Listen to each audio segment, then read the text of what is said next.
everyone, welcome to my YouTube channel @Chem with Vishali। Last class में हमने rules of organic compound start किया था।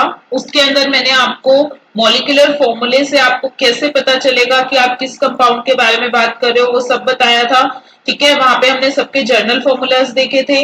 आपको ये बताया गया था कि primary secondary tertiary quaternary carbons क्या क्या होते हैं। ठीक है, और ये बताया गया था कि किस सीक्वेंस में हम आईयूपीएसी नेम को लिखते हैं। ठीक है, तो आज हम स्टार्ट करेंगे एल्केन्स का नोमेनक्लेचर। ठीक है, हम ये भी देखेंगे कि जब आपका कोई भी एल्केन या alkyl part as a prefix present होता है, मतलब कोई भी हाइड्रोकार्बन, चाहे वो एल्केन हो, एल्कीन हो या एल्काइन हो, अगर वो एज अ प्रीफिक्स प्रेजेंट होता है या as a main chain present होता है तो उसको कैसे आईयूपीएसी में यूज किया जाता है। तो हम सबसे पहले बिल्कुल स्टार्टिंग से स्टार्ट करेंगे कि एल्केन्स में आपके नंबर ऑफ कार्बन एटम्स को हम कैसे सिलेक्ट करते हैं कि जो आपकी मेन चेन है वो कितने कार्बन की है। ओके, तो फर्स्ट पॉइंट है यहाँ पे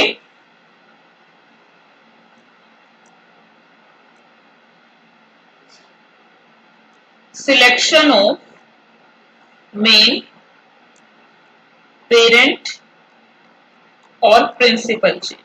मतलब जिस चेन के बेस पे आप वर्ड रूट बताते हो कि आपकी प्रिंसिपल चेन में कितने कार्बन्स है वही आपकी वर्ड रूट होती है, तो उस चेन को हम सिलेक्ट कैसे करते हैं। ठीक है, तो सबसे पहला पॉइंट ये है कि जो भी आपको हाइड्रोकार्बन दिया गया है उसमें जो सबसे लॉन्गेस्ट चेन होगी वही आपकी क्या होगी, पेरेंट चेन होगी। Parent chain should be longest. ठीक है, और इस लॉन्गेस्ट पेरेंट चेन के अंदर जितने भी नंबर ऑफ कार्बन एटम होंगे वो आपको क्या बताएगा, वर्ड। ठीक है, जैसे अब मेरे पास एक कंपाउंड है लाइक दिस वन, यहां मैंने एक कार्बन लगा दिया। ठीक है, तो इसमें देखो कितनी चेन्स बन सकती हैं आपके पास। एक तो ये चेन है, कितने कार्बन है इस चेन के अंदर, 1 2 3 4 5 6 7। आप ऐसे भी ले सकते हो कि एक स्ट्रेट चेन ये भी हो सकती है क्योंकि ये भी तो टर्मिनल है ना कार्बन। 1 2 3 4 5 6, तो यहां मैंने लिखा 6, यहां लिखा 7, और अगर मैं ये वाली लूं तो 4 कार्बन। लेकिन फर्स्ट रूल आपका क्या कहता है कि आपकी जो मेन चेन है वो लॉन्गेस्ट होनी चाहिए, तो इसमें लॉन्गेस्ट चेन कौन सी है, 7 कार्बन वाली, इसलिए ये आपकी मेन चेन होगी। और जो इसके अलावा आपका कार्बन बच गया ये एज अ प्रीफिक्स यूज होगा। अब हम हाइड्रोकार्बन को एज अ प्रीफिक्स कैसे यूज करते हैं हम वो भी देखेंगे। ठीक है, तो पहले यही देखते हैं कि आपके हाइड्रोकार्बन्स को एज अ प्रीफिक्स कैसे यूज किया जाता है। ठीक है, लाइक देखो यहाँ पे अगर ये कार्बन आपका मेन चेन का पार्ट होता तो मैं उसको उसी में काउंट कर लेती, लेकिन अब ये है सब्स्टिट्यूएंट, मतलब ये एक पोजीशन पे तो मेन चेन से अटैच्ड है, बाकी 3 पोजीशंस पे इसके हाइड्रोजन है जो आपके अंडरस्टूड है। मैंने यहाँ पे कहीं भी नहीं लगाया है, आपको टेट्रावैलेंसी कंप्लीट करनी है। यहाँ पे 3 हाइड्रोजन, यहाँ 2, यहाँ पे 1 बचेगा क्योंकि आपको 4 उसके बॉन्ड्स कंप्लीट करने हैं।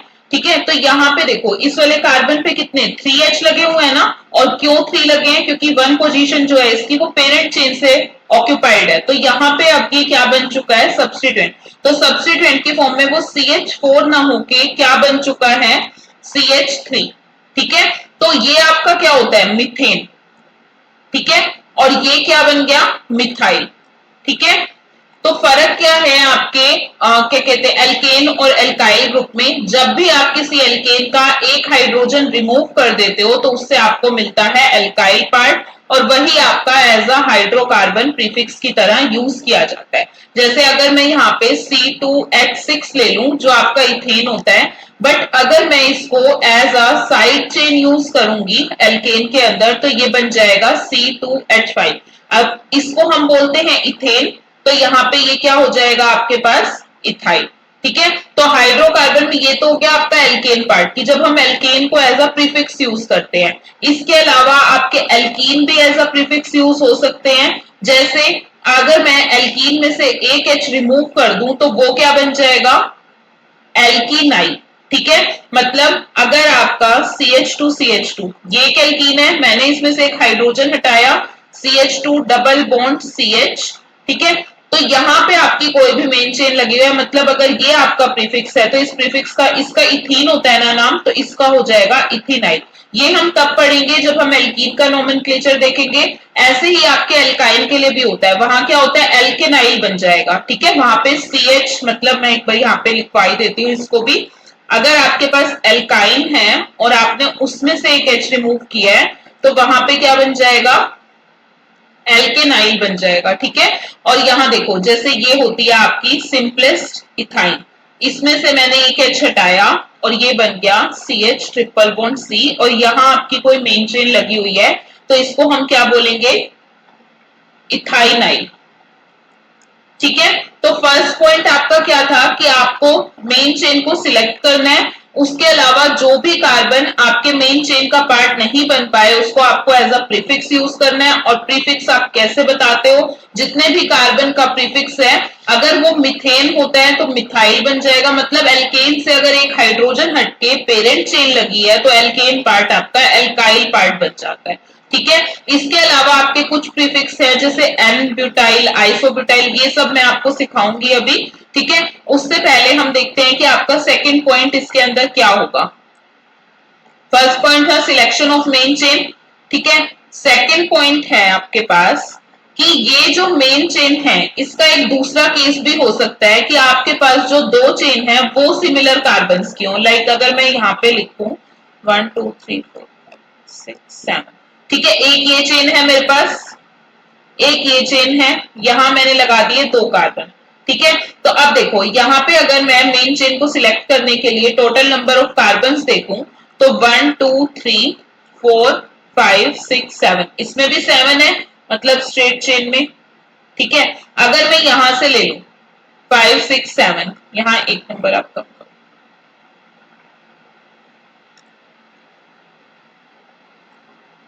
तो यहाँ पे देखो इससे लेके यहां तक भी आपके पास 7 है, 1 2 3 4 5 6 7।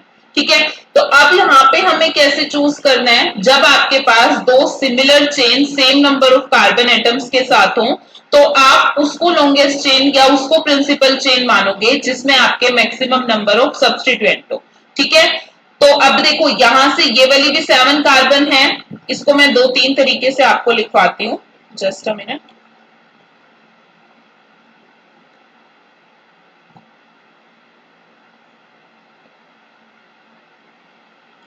देखो जब आपकी ये वाली मेन चेन है तो ये 7 कार्बन की चेन है। ठीक है, और इसके अंदर आपके कितने सब्स्टिट्यूएंट प्रेजेंट हैं, दो, और एक ये 3। ठीक है, अब यहाँ पे देखो 1 2 3 4 5 6 7, ये भी 7 कार्बन की है, तो इसके अंदर कितने सब्स्टिट्यूएंट आए, एक यही इथाइल सब्स्टिट्यूएंट और दो मिथाइल सब्स्टिट्यूएंट। सिमिलर है ना, तो आप चाहे नाम इस चेन को लेके लिख लो चाहे इस वाले को लेके लिख लो, नाम आपका सिमिलर ही आएगा। ठीक है, वो भी अभी मैं आपको लिखना सिखाती हूँ कि आपको कैसे लिखना है। ठीक है, तो आपका इस तरीके से जब हम नाम लिख रहे हैं तो ये सिमिलर आएगा, लेकिन अगर मैं इसको थोड़ा सा चेंज करूं 1 2 3 4 5 6 7 और मैं यहां पे लगा दूं ये, ठीक है, और यहां लगे हुए हैं आपके पास CH3। अब देखो इसके अंदर क्या होगा कि एक तो ये 7 कार्बन की चेन है, ठीक है, और एक ये वाली आपकी 7 कार्बन की चेन है। ठीक है, लेकिन अगर मैं ये वाली चेन लेती हूं तो मेरे पास 3 सब्स्टिट्यूएंट आते हैं, ये दो मिथाइल सब्स्टिट्यूएंट और एक प्रोपाइल सब्स्टिट्यूएंट। लेकिन अगर मैं इस वाली चेन को, मैं इसको दोबारा दिखाती हूँ आपको कैसे बनेगा ये।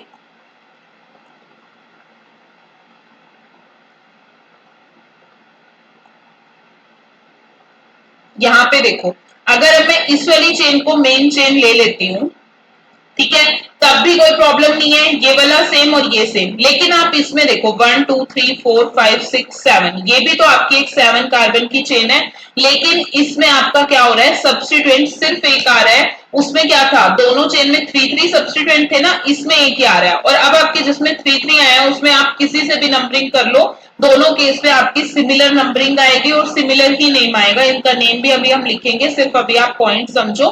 ठीक है, तो इसमें क्या हो रहा है, इस केस में सिर्फ वन साइड चेन आ रही है और इस केस में क्या हो रहा है, 3 साइड चेन आ रही है। तो पहला पॉइंट क्या था, सबसे पहले तो लॉन्गेस्ट चेन देखो। ठीक है, अगर लॉन्गेस्ट चेन भी आपके पास दो है नंबर में तो फिर उसके बाद क्या देखो कि जिसमें मैक्सिमम नंबर ऑफ सब्स्टिट्यूएंट आ रहे हैं। अगर आपके सब्स्टिट्यूएंट का नंबर सेम आ रहा है तो इट मींस वो सेम ही चेन होगी, फिर उसमें कोई डिफरेंस नहीं होता। ठीक है, अगर आप अगर कंफ्यूजन हो तो आप नाम लिख के भी इसको क्लियर कर सकते हो। ठीक है, फिर आती है बात third point, numbering of prefix, कि अब हम प्रीफिक्स को नंबर कैसे देंगे। तो देखो, ये मेरे पास एक कंपाउंड है और यहां पे मैंने CH3 लिख दिया, या यहां पे लगा दो इसको इधर। ठीक है, तो अब इसको मुझे नाम देना है। ये तो मुझे क्लियरली दिख रहा है कि ये मेरी मेन चेन है ना, क्योंकि यहाँ पे मैं अगर ये चेन लेती हूँ तो ये 5 कार्बन की हो जाएगी और ये है 6 कार्बन की, तो यही मेरी लॉन्गेस्ट चेन है। अब मुझे ना इसको नाम देना है। ये भी आपको समझ आ गया कि जब आपका CH3 as a prefix use हो तो इसका नाम होता है मिथाइल, लेकिन इसको नंबर क्या दे, मैं यहां से नंबरिंग स्टार्ट करूं या यहां से करूं। तो हम ना एक बार दोनों से करके देखते हैं। देखो 1 2 3 4 5 6, यहां से इसको मिल रहा है 3 नंबर। अगर मैं राइट से नंबरिंग शुरू करूं तो मिल रहा है 4 नंबर। तो रूल ये कहता है कि आपको प्रीफिक्स को सबसे स्मॉलेस्ट नंबर देना है, तो यहाँ पे इसको 3 नंबर मिल रहा है, तो मतलब ये वाली नंबरिंग आपकी ठीक है। ठीक है, तो अब आपका क्या है, 3 पे मिथाइल है, ये हो गया आपका प्रीफिक्स। लिखने का ऑर्डर यही होता है ना कि पहले हम प्रीफिक्स लिखते हैं, और प्रीफिक्स को भी आपको विद नंबर लिखना पड़ेगा। और यहाँ पे एक नोट बना के लिख लो कि आपके पास जब एक न्यूमरल डिजिट हो और एक अल्फाबेट हो, तो इनके बीच में हमेशा आपको हाइफन का यूज करना है। यूज हाइफन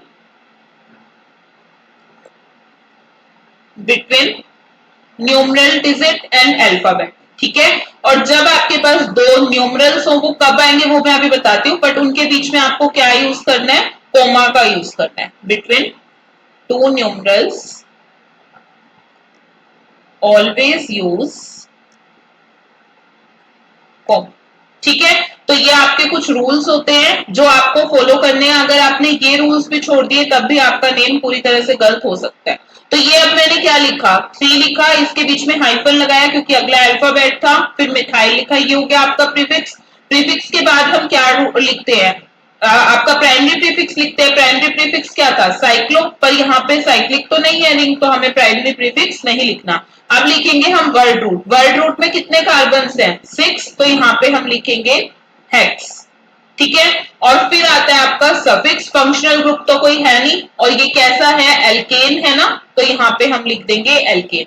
तो अगर आप इसको ऑर्डर के अकॉर्डिंग देखो तो हमने क्या लिखा है, पहले लिखा प्रीफिक्स, देन लिखा वर्ड रूट, देन लिखा सफिक्स। ये प्रीफिक्स वर्ड रूट सफिक्स क्या है ये मैं आपको लास्ट क्लास में बता चुकी हूँ। जिसने वो क्लास नहीं देखी है प्लीज पहले वो वाली क्लास देखे, देन इस पे आगे आप प्रोसीड करना। ओके, देन अब आपके पास क्या है, ये तो सिर्फ एक ही प्रीफिक्स था। यहाँ पे हो सकता है प्रीफिक्स दो हो, दो से ज्यादा हो, जैसे यहाँ पे आए थे, दो सिमिलर भी हो सकते हैं।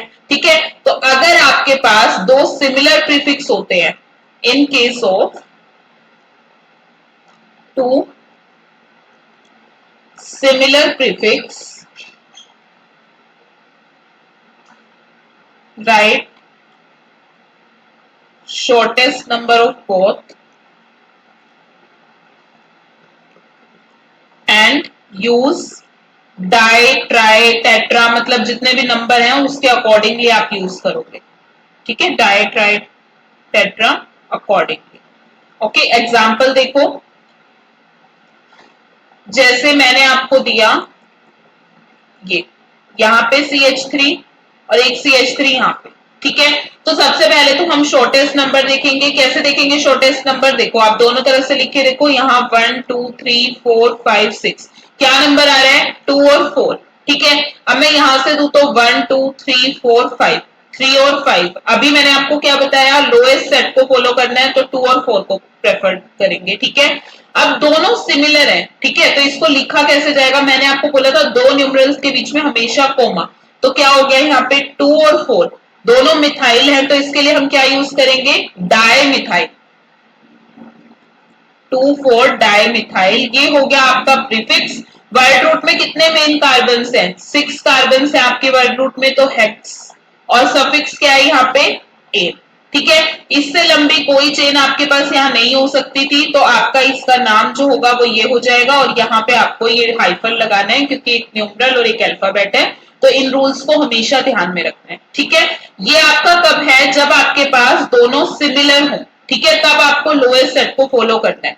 ठीक है, अब दूसरा केस आता है कि in case of two different prefix.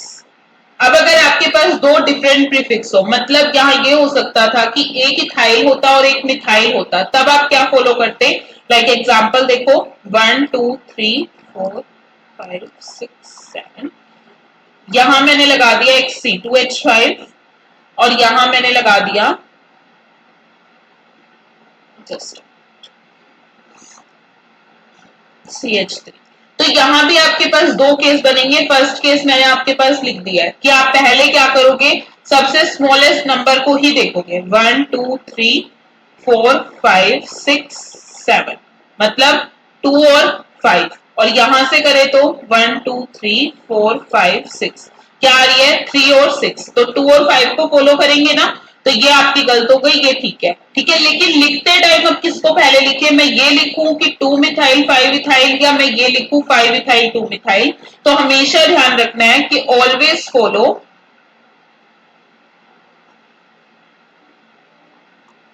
Alphabetical order.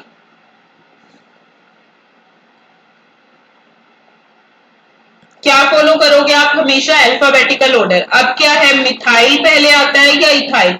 देखो, इसका एम बाद में आता है, ई पहले आता है ना, तो आपका इथाइल कौन सी पोजीशन पे था यहाँ पे? थर्ड पोजीशन पे, सॉरी फिफ्थ पोजीशन पे, क्योंकि हमें लोएस्ट सेट को फॉलो करना है। तो क्या हो जाएगा यहाँ पे, 5 इथाइल 2 मिथाइल। अब देखो, जहां भी मैंने अल्फाबेट और न्यूमरल लिखे हैं सबके बीच में हाइफन लगाया, और मेन चेन में कितने कार्बन है? 7, तो यहाँ हो जाएगा आपके पास हेप्टेन। ठीक है, ये तो था जब दोनों को डिफरेंट नंबर मिल रहा था दोनों साइड से, मतलब अगर मैं इधर से नंबरिंग कर रही थी तो अलग आ रही थी, और इधर से कर रही थी तो अलग आ रही थी। पर ऐसा भी हो सकता है कि इनके केस में सेम नंबरिंग आ जाती, जैसे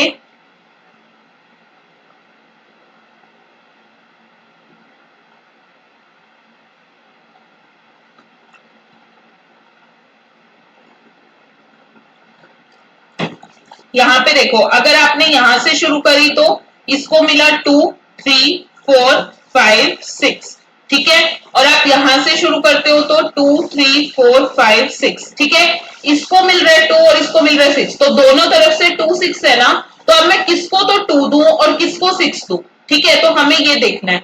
ठीक है, तो अब देखो यहाँ पे आपका पहले, अब यहाँ भी आपको नंबर देने के लिए भी अल्फाबेटिकल ऑर्डर को ही फॉलो करना है। 2 के लिए इथाइल और 6 के लिए मिथाइल। क्यों किया मैंने ऐसा? क्योंकि इथाइल आपका अल्फाबेटिकली पहले आता है और मिथाइल आपका अल्फाबेटिकली बाद में आता है, तो आप शॉर्टेस्ट नंबर भी इथाइल को दोगे और लार्जेस्ट नंबर मिथाइल को दोगे। तो यहां पे अब आपका नाम क्या बन जाएगा, 2 इथाइल 6 मिथाइल हेप्टेन। ठीक है, अगर आपकी डिफरेंट नंबरिंग है तो लोएस्ट सेट को फॉलो करो, लेकिन लिखोगे पहले उसको जो अल्फाबेटिकली पहले आता है। अगर आपकी नंबरिंग सेम आ रही है तो फिर आप क्या करोगे, उस जो आपका अल्फाबेटिकली पहले आता है स्मॉलेस्ट नंबर भी उसी को दोगे और लिखोगे भी उसी को ही पहले। ठीक है, तो ये तो थे आपके कुछ सिंपल प्रीफिक्स। ठीक है, जैसे मैंने मिथाइल इथाइल प्रोपाइल भी आप यूज कर सकते हो। इसके अलावा आपके पास कुछ स्पेशल प्रीफिक्स होते हैं, ठीक है, जो आपके जनरली वैसे तो कॉम्प्लेक्स में यूज होते हैं, लेकिन अभी हम सिर्फ प्रीफिक्स को समझते हैं, वो आपके नाम में कैसे अप्लाई होंगे, कॉम्प्लेक्स सब्स्टिट्यूएंट कैसे यूज होगा वो हम बाद में देखेंगे। तो देखो, सबसे पहले क्या है, हमारे पास 3 टाइप के होते हैं, ये एन आइसो और नियो। ठीक है, एन का मतलब होता है कि आपके पास बिल्कुल स्ट्रेट चेन है, आपने विदाउट ब्रांचिंग है वो चेन, और आपने उसके फर्स्ट पोजीशन पे कोई भी सब्स्टिट्यूएंट लगाया है, तो उसको हम बोलते हैं एन। ठीक है, जैसे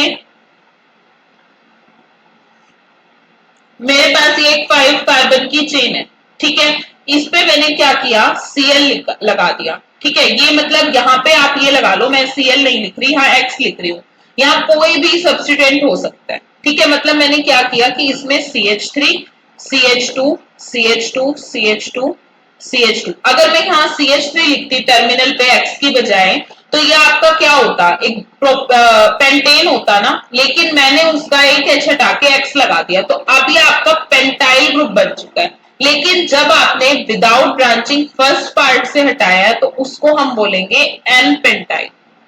ठीक है, लेकिन अगर इस चेन में ब्रांचिंग होती, ब्रांचिंग का मतलब कि ये CH2 उठा के मैं यहां रख दूं, CH3 CH, ये CH3 की तरह, क्योंकि एक H यहां से जाएगा ना, जब यहाँ पे CH2 आएगा तो वो H मैंने यहां लगाया, उसके बाद CH2 CH2। अब आपके पास ये वाला जो ग्रुप बना है ये पेंटाइल ही, लेकिन इसमें single branching on second position, ये आपको क्या बोलते हैं, इसको हम आइसो ग्रुप बोलते हैं, आइसो पेंटाइल। ठीक है, तो आइसो में आपका क्या होता है, जहां जिस साइड से आप सब्स्टिट्यूएंट अटैच कर रहे हो उसके अपोजिट साइड से, या आप कह सकते हो कि लास्ट सेकंड कार्बन पे अगर आपके पास सिंगल ब्रांचिंग प्रेजेंट है तो उसको हम आइसो बोलते हैं। ठीक है, जैसे मान लो मैंने ये ग्रुप मान लिया, इस ग्रुप को मैं आइसो बोलूंगी। ठीक है, अब मेरे पास यहाँ कितनी भी लंबी चेन हो, अब ये क्या बन गया, यहाँ एक्स लगा दिया तो ये आपका बन जाएगा आइसोब्यूटाइल। और ये नहीं देखना कि इसमें आपका मेन सिर्फ ये इंक्लूड होता है, इसमें आपका ब्रांचिंग वाला पार्ट भी इंक्लूड होता है। ये आपके कॉमन वाले नेम थे, इनको आपको याद ही करना पड़ेगा, आपके पास अपना तरीका है कैसे भी इसको आप याद कर लो। मैंने आपको सबसे सिंपलेस्ट वे बता दिया कि जहां से आप नंबरिंग शुरू कर रहे हो उसके अकॉर्डिंग देख लो कि लास्ट सेकंड कार्बन पे आपके पास सिंगल ब्रांचिंग होनी चाहिए। ठीक है, और यही अगर आपके पास लास्ट सिंगल कार्बन पे डबल ब्रांचिंग आ जाती है, मतलब मैं यहाँ पे कोई सब्स्टिट्यूएंट लगा रही हूँ इस पोजीशन पे, ठीक है, और लास्ट सेकंड कौन सा होगा, देखो 1 2 3, ये यहां से भी 2 है लेकिन लास्ट से भी तो सेकंड ही है ना, ये आप इसको कितना ही बड़ा कर लो, चाहे आप यहां पे लगा दो तो भी। ठीक है, अब ये कौन सा ग्रुप होता है, नियो। अब इसमें भी आपको टोटल कार्बन काउंट करने हैं, देखो इसमें कितने हैं 1 2 3 4 5, तो ये हो गया नियो पेंटाइल। ठीक है, इसमें कितने हैं 1 2 3 4 5 6 7, तो ये हो गया नियो हेप्टाइल। ठीक है, तो अब मैं एक कार्बन की चेन से, इसमें देखो नियो ग्रुप के लिए आपके पास मिनिमम 5 कार्बन होने चाहिए, आइसो के लिए मिनिमम 3 कार्बन होने चाहिए, उससे 2 वाले के लिए 1 वाले के लिए आइसोफॉर्म एग्जिस्ट नहीं करती, नियोफॉर्म टिल 4 कार्बन की चेन तक एग्जिस्ट नहीं करती, उसके बाद एग्जिस्ट करती है, ये सबसे स्मॉलेस्ट नियो ग्रुप है। उसके बाद आप कितना भी बड़ा कर सकते हो, बस आपको लास्ट सेकंड कार्बन पे क्या करना है, डबल ब्रांचिंग करनी है। ठीक है, तो देखो सबसे पहले यहां पे मैंने लिखा एन प्रोपाइल। ठीक है, एन प्रोपाइल का मतलब कि आपके पास जो भी ग्रुप होगा वो यहां पे प्रेजेंट होगा। फिर आता है एन ब्यूटाइल, कि जो भी ग्रुप है आपके पास वो 4 कार्बन की चेन के ऊपर प्रेजेंट है और वो भी प्राइमरी कार्बन पे, ये हमेशा ध्यान रखना। ठीक है, उसके अलावा इसको आप लिख सकते हो एन ब्यूटाइल।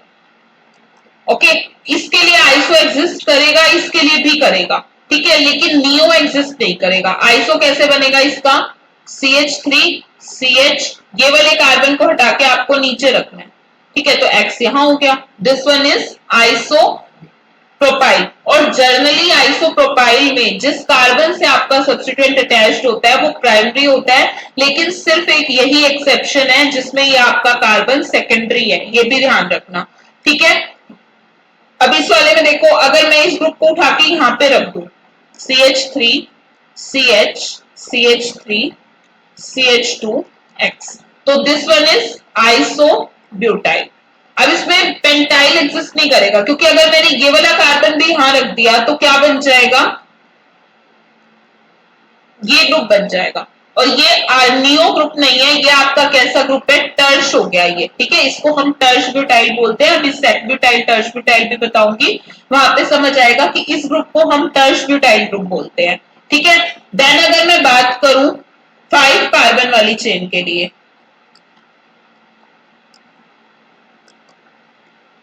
तो ये आपका क्या है, एन पेंटाइल। इस चेन का नाम लिखवा रही हूँ भाई मैं, ये सेक्स को मत समझना, ये सिर्फ समझाने के लिए है कि मतलब एच हटा के कोई और ग्रुप आया है इसकी जगह। ठीक है, अब देखो अगर मैंने यहां पे एक सिंगल ब्रांचिंग कर दी, तो ये कौन सा हो गया, आइसोपेंटाइल। और यही मैंने अगर आपको डबल ब्रांचिंग दे दी तो ये हो गया आपका नियोपेंटाइल। ऐसे ही आप हेक्साइल के लिए भी बना सकते हो कि आपके पास एक सिक्स कार्बन की चेन है, ठीक है, उसमें आपने ये वाला कार्बन उठा के यहां रख दिया, लास्ट सेकंड पे रखना है, बस इतना जरूर ध्यान रखना है, नहीं तो गलत हो सकता है नाम। ये आपका क्या हो गया, आइसो हेक्साइल। यहां आपके पास नियो हेक्साइल भी बन सकता है, कैसे कि इस कार्बन पे आप 2 लगा दो, so this one is neo hexyl. ऐसे ही अभी मैंने हेप्टाइल भी बनवाया नियो। तो बस इतना ध्यान रखना है कि आइसो ग्रुप आपका 3 कार्बन की मिनिमम चेन के लिए होता है और नियो एटलीस्ट 5 कार्बन की चेन होनी चाहिए, उसके बाद ये आपके सबके लिए एग्जिस्ट करते हैं, ठीक है। और जर्नली जो आप पढ़ोगे आपको बुक्स में मिलेगा वो आइसोप्रोपाइल आइसोब्यूटाइल तक मिलता है और नियो सिर्फ पेंटाइल के लिए ही मिलता है, ज्यादा हायर लेवल तक नहीं जाते, बट अगर आ जाता है तो वो मैंने आपको बता दिया कि कैसे हमें पता चलेगा। ये जर्नल वाला था, मतलब आपका जो कॉमन सिस्टम था उसमें था, ये आपका आगे एप्लीकेबल इसलिए नहीं हुआ क्योंकि बहुत सारे नेम्स में कंफ्यूजन आने लगी, उसके बाद आईयूपीएससी में रूल्स चेंज किए गए, लेकिन ये पहले से चला आ रहा था, इसलिए अभी भी आईयूपीएससी के कुछ नेम्स में इनको यूज किया जाता है एज अ सब्स्टिट्यूएंट, ठीक है। तो किसी भी बुक में अगर आपको ये लिखा हुआ मिलता है तो ये गलत नहीं है, लेकिन ये कॉमन है, ठीक है। ये आपका आईयूपीएससी में नहीं आता, पर उसको अगर आईयूपीएससी के नाम में यूज किया जा रहा है तो उसको आप गलत नहीं कह सकते, ठीक है।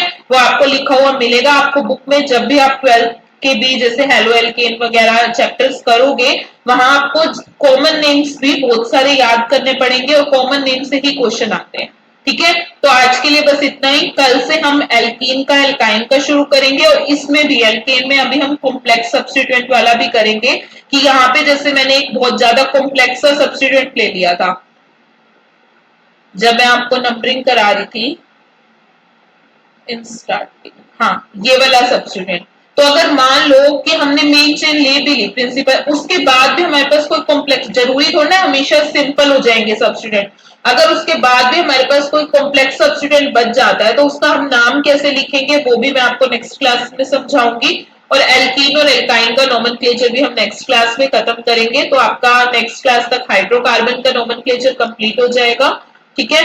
तो अब नेक्स्ट क्लास में मिलते हैं, अगर किसी को कोई डाउट हो तो आप मेरे से पूछ लेना कमेंट सेक्शन में।